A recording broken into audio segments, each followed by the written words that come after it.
In Lab 4, we will be analyzing the motion of a mass oscillating on a spring and determine how it fits into the energy principle and how it demonstrates that motion using a Python model. Some of the fundamental principles that are going to be used, as usual, Newton's second law. You should be pretty familiar with this by now, as well as Hooke's law, which is defining the force of the spring, negative kx, or negative ks, the spring stiffness, times the change in length from the relaxed length. Then the energy principles that are going to be used are the potential energy from gravity, which is found by mgh, the potential energy from a spring, which is 1/2 ks squared, the kinetic energy, which is 1/2 mass times velocity squared, and then the total energy of a system given its interactions with the surroundings of kinetic energy plus potential of gravity and the potential of the spring. This concept becomes particularly important in this example when there's no additional energy coming in from the surroundings, and delta E total will equal 0 because the total energy within the system will remain the same. Now we will have a look at the actual video being used in Tracker. As you can see, the mass was released from rest, therefore it has an initial velocity of 0, and the initial position can be determined using the table from Tracker. This is going to be used in our model. You can see the oscillation has a different period for in the x direction and y direction, but we'll take an extra look at that later.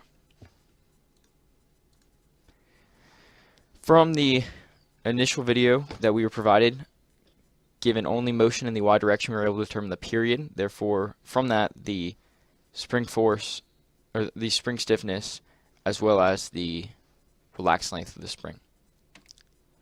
So I'm not going to go through all this, not going to be all too wall texty.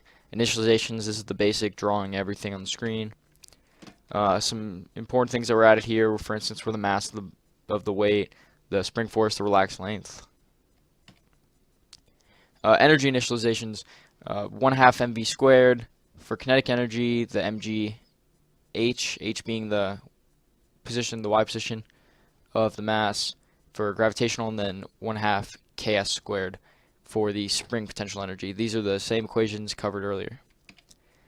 So then you have the while loop that for every iteration, every different calculation of this at each position of the mass, it calculates the new energy and applies Newton's second law as well as Hooke's law to determine the new position of the mass and change it in the display window.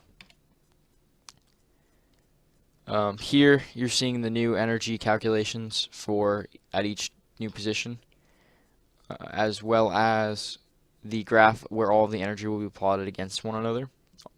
The kinetic energy, the potential energies, and the total energy will all be graphed against each other.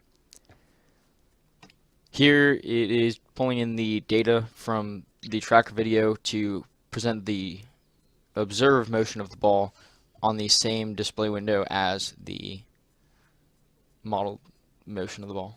Now we're going to take a look at what this model looks like when it is run.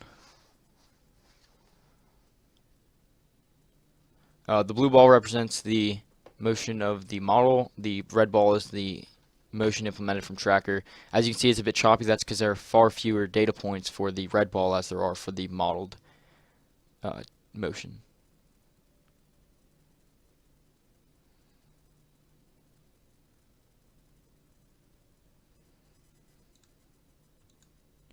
So what does it mean? What does that graph look like? The red line is the change in the spring potential energy, the green line is the change in the gravitational potential energy, the blue line is the change in kinetic energy, and the yellow line is the total energy. As you can see, the total energy in the system stays constant even though the rest of the types of energies are changing, thus satisfying the energy principles.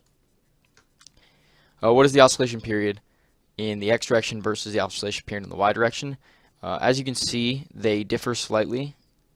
They are the same but slightly out of phase.